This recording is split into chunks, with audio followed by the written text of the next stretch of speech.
আল্লাহ যখন এই পৃথিবী সৃষ্টি করলেন, পৃথিবীর মধ্যে ভাইব্রেশন হচ্ছিল, কাঁপাকাঁপি, কাঁপছিল পৃথিবী।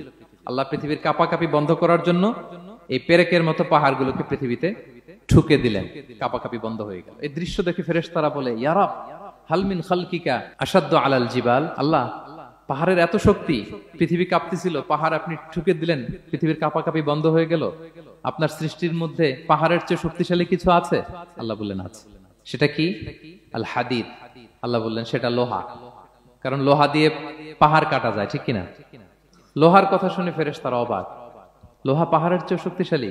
ফেরেশতারা প্রশ্ন করলো, ইয়া রাব্বি হাল মিন খালকিকা আশাদ্দু মিনাল হাদিদ। তাহলে আপনার সৃষ্টির মধ্যে লোহার চেয়ে শক্তিশালী কিছু আছে? আল্লাহ বললেন আছে। কি সেটা? আন্নার, আগুন। কারণ আগুন লোহাকে কি করে? গলিয়ে ফেলে। ফেরেশতারা শুধু অবাকই হচ্ছে। ফেরেশতারা বলে, আগুনের চেয়ে শক্তিশালী কিছু আছে? আল্লাহ বলে আছে, আলমা, পানি। কারণ আগুনে দাউ দাউ করে জ্বলে ওঠা আগুনের মধ্যে পানি দিলে আগুন অস্তিত্ব হারায়। ফেরেশতারা শুধু অবাকই হচ্ছে। তারা বলে, তাহলে পানির চেয়ে শক্তিশালী কিছু আছে? আল্লাহ বলেন আছে। আর রিহ, বাতাস। কারণ বাতাস পানিকে একদিক থেকে আরেক দিকে নিয়ে যায়। জলের মধ্যে বায়ুর উচ্ছ্বাস লাগলে জলোচ্ছ্বাস তৈরি হয়, ঠিক কিনা? ফেরেশতারা আবার অবাক হয়ে বলে, তাহলে বাতাসের চেয়ে শক্তিশালী কিছু আছে? আল্লাহ বললেন আছে। সেটা কি? বলতেছে বনি আদম। ওই মানুষ শক্তিশালী যে গোপনে দান করে, এত গোপনে যে ডান হাত কি দান করলো, বাঁ হাত সেটা টের পায় না। পড়েন সুবহানাল্লাহ।